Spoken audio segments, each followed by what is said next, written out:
Telerama Noticias presenta su segmento Entrevista.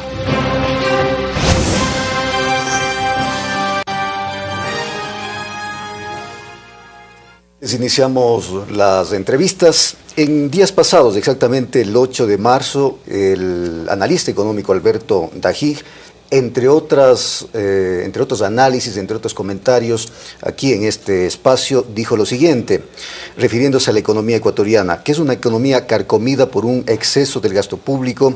Además, se nos indica que la deuda interna ha aumentado en 1.800 millones de dólares más. Cada obra que se inaugura es más deuda. Eso dijo Alberto Dajig. Hoy está con nosotros el ministro coordinador de la política económica, el economista Diego Martínez, para ejercer su derecho a la réplica en torno a estas afirmaciones y a estas y otras afirmaciones. Bienvenido, ministro. Muchas gracias. Muy buenos días, Fernando.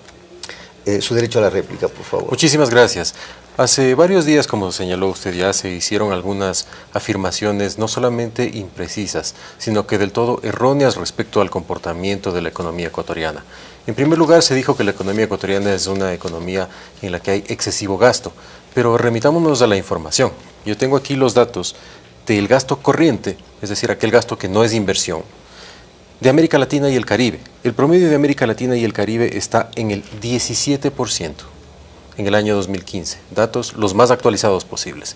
Y el Ecuador está por debajo de ese promedio, apenas con un 14%. Pero veamos qué países están por debajo de Ecuador. Solo hay 3 países que están en gasto corriente por debajo de Ecuador, que son Haití, Panamá y Guatemala. Bajo ningún punto de vista se puede decir que estos 3 países son países que están mejor que el Ecuador. Pero hablemos en cambio de los países que gastan más que el Ecuador. Y países como, por ejemplo, México, 21,8% de gasto corriente frente al 14% de Ecuador. Uruguay, 21%. Colombia, 16%. Entonces, bajo ningún punto de vista puede ser aceptado que alguien venga con cifras que no son correctas a sostener simplemente un argumento que no tiene sustento alguno.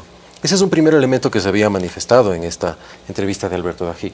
Un segundo elemento que manifestó Alberto Dajig es que el Ecuador es un país excesivamente endeudado. Pero veamos si es que eso es cierto. En este cuadro tengo yo la evidencia de cuál es el nivel de endeudamiento de la economía ecuatoriana. El nivel de endeudamiento externo de la economía ecuatoriana llega al 26,7%. Pero hay que ver cuál es la historia del endeudamiento del país. El Ecuador tuvo, en los años de los gobiernos de Febres Cordero, Borja y Yamil Maguad, niveles de endeudamiento por encima del 70%. ¿Cómo puede alguien decir que, y que fue funcionario en aquellas épocas, decir que ahora el Ecuador es un país excesivamente endeudado? Basta con echar un vistazo a la historia del país y uno puede darse cuenta de lo que se dijo aquí es completamente falso. El país, bajo ese punto de vista, tampoco se endeuda a una tasa más alta. El país, por ejemplo, en el año 2016 terminó con una tasa de deuda ponderada, incluyendo absolutamente todas las deudas, interna y externa, del 5,8%. Cuando en el año 2006, justo el año anterior a que el presidente Correa asuma su mandato, la tasa de la deuda que se pagaba era del 6,9%, es decir, tasa de interés un punto más alto de lo que paga actualmente el gobierno nacional. Desde ese punto de vista, entonces, es irresponsable hacer afirmaciones como las que se hicieron en esta entrevista. Entre otras cosas, el analista dice, la historia tendrá que juzgar a quienes han sido los cabezas del Banco Central. Han permitido a esa institución que se le lleven a sus depositantes 7.000 millones de dólares, que es un hueco de liquidez insufrible para la economía ecuatoriana. Y se continúa asaltando el Banco Central el mes de enero, 500 millones de dólares, dijo Alberto Dajig. El Banco Central ha hecho operaciones con el Ministerio de Finanzas haciendo circulación de la liquidez que tiene el propio sector público. Bajo ese punto de vista, es una pena que analistas como economista Alberto Dajig diga cosas de esa magnitud y que no haya dicho en su momento, por ejemplo, los errores que cometió el Banco Central cuando hizo salvatajes a bancos privados quebrados. El Banco Central fue el que hizo el primer salvataje de la historia del país en el año 1996, justamente al Banco Continental, que era un banco que tenía deficiencia patrimonial y que le aprobaron un préstamo en una sesión en la que participó Guillermo Lasso, que quiere ahora deslindarse y decir que él no tuvo absolutamente nada que ver con el feriado bancario, pero fue él el que aprobó el primer crédito que permitió el libertinaje bancario que vivió este país en la segunda mitad de los años 90 y que nos llevó a la peor crisis que ha vivido la economía ecuatoriana en el año 99 y en el año 2000. Desde ese punto de vista, entonces, bajo ninguna perspectiva puede aceptarse comentarios como aquellos, porque el país lo que ha hecho es enfrentar estos 2 años, que han sido muy difíciles, de una forma bastante eficiente, de una forma en la que no hemos justamente transmitido a los ecuatorianos vía paquetazos las decisiones que había que tomar. Hemos tomado las decisiones necesarias y entregamos una economía primero estabilizada, con la mayor liquidez que tiene y que ha tenido desde que está dolarizada la economía ecuatoriana. Una economía estable y que actualmente muestra ya signos de recuperación, como por ejemplo tasas positivas de crecimiento de los depósitos, del crédito, de la actividad económica, de las ventas y de la recaudación tributaria. Y en esa línea, ministro, ¿cómo le deja la actual administración la economía ecuatoriana al nuevo gobierno que vendrá en los próximos días? El presidente Correa deja una economía estable, una economía en la que está garantizada la liquidez, la más alta liquidez desde que hemos estado dolarizados, el más alto nivel de depósitos desde que estamos dolarizados, una economía que está ya en recuperación. Vivimos 2 años muy difíciles, Fernando, 2 años muy complicados, pero tuvimos que tomar las decisiones que eran necesarias sin sacrificar justamente a la población, sin generar pobreza. El tema de la deuda, que es también uno de los cuestionamientos. ¿Cuál es en verdad la deuda que tiene el país en este momento? Como mostré anteriormente, el nivel de deuda externa que tiene el país al cierre del año 2016 es del 26,7%.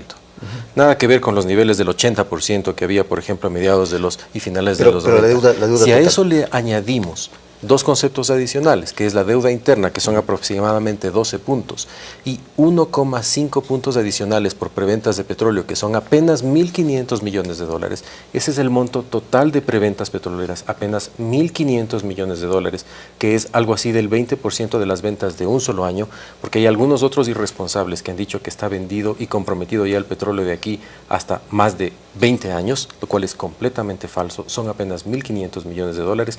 La deuda está alrededor del 40,5% agregada y en términos consolidados por debajo del 30%. Un titular de Diario La Hora dice: la deuda con China pasó de 7 millones a 8.272 millones en 10 años. ¿Cómo entender esto? La deuda con China son aproximadamente 8.200 millones de dólares. Es 1/3 de la deuda externa. Otro tercio, un valor exactamente igual, se le debe a organismos multilaterales como por ejemplo la CAF, el BID, el Banco Mundial, el Banco Europeo de Inversiones y otros organismos multilaterales que le prestan al país a condiciones muy positivas. Es por eso que la tasa de interés, como mostraba ya en los datos hace unos instantes, anual que paga el Estado ecuatoriano por deuda, es mucho más baja de lo que pasaba antes. Pero ¿cuál es el mensaje de fondo?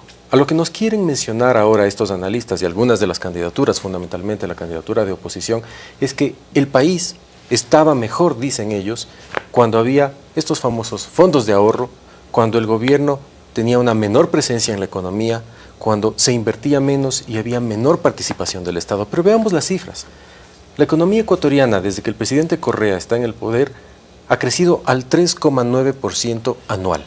Comparemos con los 9 años anteriores, porque tenemos data desde el 2007 hasta el 2015. Dentro de pocas semanas el Banco Central publicará los datos del 2016 y podemos hacer esta comparación ya incluyendo el año 2016. Pero hasta el 2015 la economía ecuatoriana creció al 3,9. ¿Cuánto creció los 9 años anteriores? Apenas el 3,2. ¿Cuánto creció 9 años antes, entre el 89 y el 97? 2,8. ¿Y cuánto creció 9 años antes, por ejemplo, entre el 80 y el 88? 2,8. Es decir, nunca antes, incluso con las medidas que los candidatos de oposición proponen, flexibilización laboral, etcétera, la economía había crecido tanto como ha crecido durante estos últimos 9 años. Y en esa línea, ¿ustedes han hecho ya una actualización, un reajuste de la perspectiva de crecimiento para este año específico? Se espera que la economía ecuatoriana en el año 2017 tenga ya una cifra de desempeño de crecimiento del Producto Interno Bruto positiva del 1,4%. Hemos dicho ya que la economía ecuatoriana desde la segunda mitad del año pasado salió de la recesión en la que estuvimos durante los años 2015 y 2016. Eso es un dato positivo porque entregamos un gobierno con una economía en crecimiento, una economía estabilizada y en crecimiento. Una cuestión adicional en pocos segundos, ministro.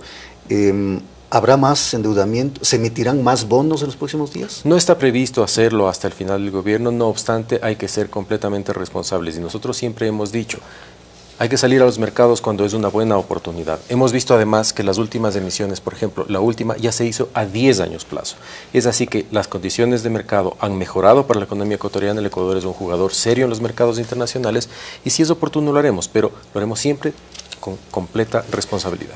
Gracias, ministro. El economista Diego Martínez, ministro coordinador de la política económica, ejerciendo su derecho a la réplica y también comentando de algunos temas de coyuntura económica. Vamos a una pausa y volvemos con más.